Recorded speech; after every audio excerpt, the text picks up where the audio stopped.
Talk about Spain.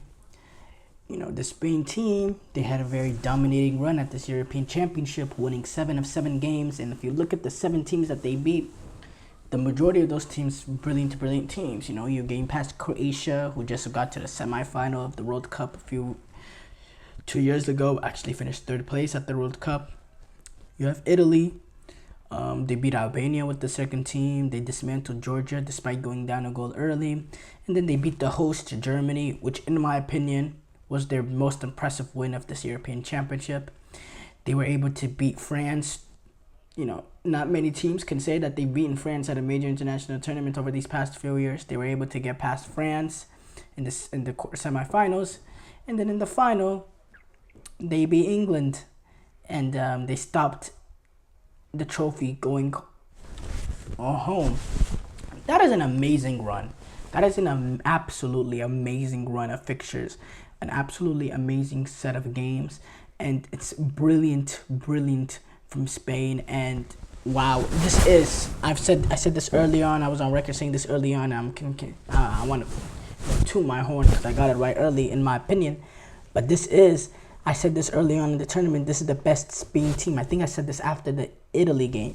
But this is the best Spanish side that we have seen since they won the European Championships in 2008, World Cup in 10, and European Championships again in 2012. This is the best Spanish side since then, because Spanish side in between those teams and these teams, Spanish sides in between those, they've still had that quality in terms of being able to control possession of a game, but they really lack that cutting edge to get the goal when they needed it, to have verticality. There was no cutting edge amongst those Spanish teams. It was just a lot of just possession, but no real penetration in behind the back line.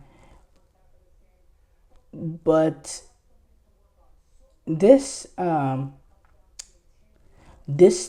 Spanish team, early on, we noticed it's something different. Opening game,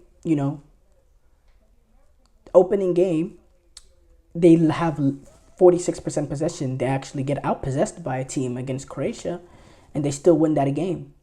And they win it through being clinical, runs in behind from Morata, being vertical with Lamine from Yamal and Nico Williams, being vertical, relying on a ball in behind to Morata on a quick transition, an amazing bit of quality from Ruiz, and a set piece opportunity. Like, wow, this is a team that's clinical, that's vertical, and they're not like Spanish teams of the past in terms of, just dominating possession and passing the ball into the back of the net and, really dominating a team like that. And that's what I was like, okay, I was really impressed with that. And I was like, okay, but do they have this added element of still being able to play like Spanish teams of the past? And then the second game against Italy, and they completely outclassed them, dominated possession, really controlled the game, played like Spanish teams of the past, and, got a narrow 1-0 lead and out win.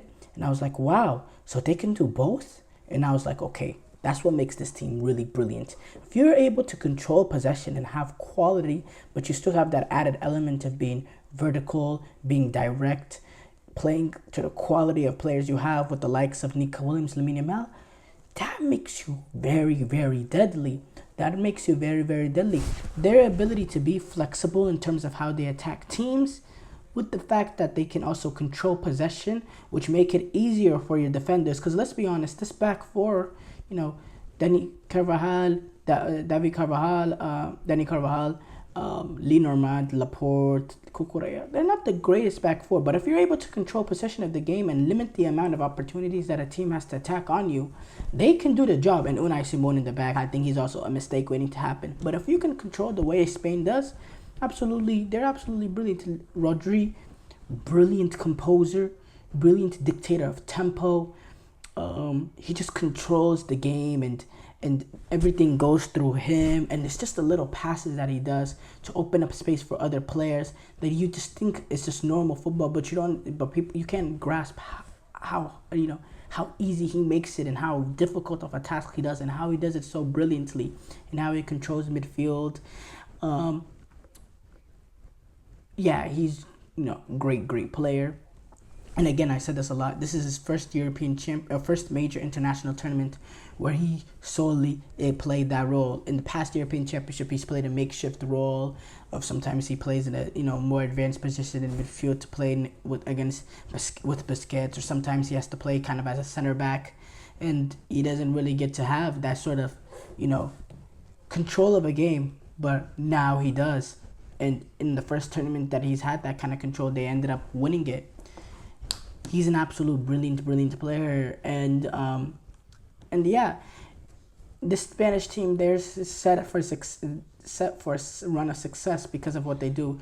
Luis de la Fuente too. He's comfortable to play his first major tournament. He won a trophy with Spain. Keep in mind, he also won Nations League with Spain as well, I believe. So, winning Nations League, winning this, you're winning European Championship. Wow, I mean. Brilliant Luis manager, in my opinion. That's a brilliant accomplishment for him, and I think he can continue with the Spain team. He knows the setup. He also knows the players coming up because he was involved with the youth rank. He's someone he brought up in the Spanish Federation. I mean, just perfect situation for them to have a sustained run of success. And now you look at the team, you look at the age of the players of the team. You got a 17-year-old winger in Lamine Yamal, who was is the first player ever in history, not his age, just first player ever in history to be involved in a goal at a European Championship around the 16 quarterfinal, semifinal, and final. What? At 16? Turned 17 later in the tournament? He's gonna be him and Nico Williams. That's the next 15 years for Spain. With Nico Williams, 22 years old. Pedri, who wasn't really involved, was injured for the later stages of the tournament. He's going to be back, and he's going to continue to be a brilliant player. He's only 21. We don't even talk about Xavi, who was injured, who wasn't involved in the squad. He's 19. You got 19, 21, 17, 20, 21, 22 core players of this team. Even when you look at the experienced guys of this team, like a Rodri, he's 28. He's not old. Fabian Ruiz, he's 28. He's not old. Dani Olmo, 26. I think, Lenormand and Laporte, they're around that same age, 27, 30. I think, there needs to be a new center back that comes in the rank. Oh, Cucurella, I forgot about. He's only 25 as well. This is a team. They're not an old team.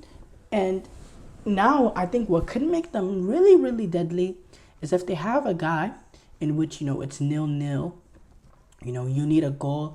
If they have a reliable striker that can get 4 or 5 goals a tournament, which Morata, he's been a good servant for Spain, but he's never been that for Spain. Maybe early on, maybe at the Euro 2016 level, but since then he has not been that. He's been a good, hybrid striker, false nine, that can come in, join and play and help retain the ball and all that, but he's never been a guy that can get you 4 or 5 goals in a tournament, and that's clinical. If they can, develop a striker or get a striker that comes up in the ranks that gives you that and gives you a different element in the way that they attack, man, that can make deadly. Because keep in mind, the Spain team of past that was dominant, they were flexible. They were able to take advantage of the quality of a number 9 that Fernando Torres was in 2008. And then in 2010, Fernando Torres, he wasn't really, he didn't perform to the level he did in 2008, but you had the goals from David Villa, and, it was enough because that Spain team never conceded. And then 2012, that was when Fernando Torres fell off. They were able to completely change it up, Del Bosque, and he played no striker. In fact, he played, I believe, like 6 midfielders, I believe. I think in that European Championship final, it was David Silva and Cesc Fabregas and Iniesta. That was the team was, you had the back four, right? And then it was Sergio Busquets, Xabi Alonso, Xavi Hernandez, Andres Iniesta, Cesc Fabregas, and David Silva. They didn't even have a winger in there. It was just a team full of midfielders. And that's what that's what you need. You need flexibility, and I think if they can get a striker in, they can have that sort of flexible nature to them. And I think Spain, can they replicate the dominance of the Spain side from 2008-12? I don't think so, because that's probably the greatest national team of all time. I mean, 2 European Championships, a World Cup in dominating fashion. Can they replicate that? I don't know, but they can be a serious outfit. And right now, you have to say they're probably the favorites entering the 2026 World Cup, probably just narrowly. But yeah, it's gonna be fun to watch. I think they take on Argentina in the Finalissima. That'll be coming up next year. That'll be very fun to watch as well. So yeah, we'll see. We'll get to know more about the Spanish team as time goes on. But right now, man, they just won the European Championship, and it could be the start of something special.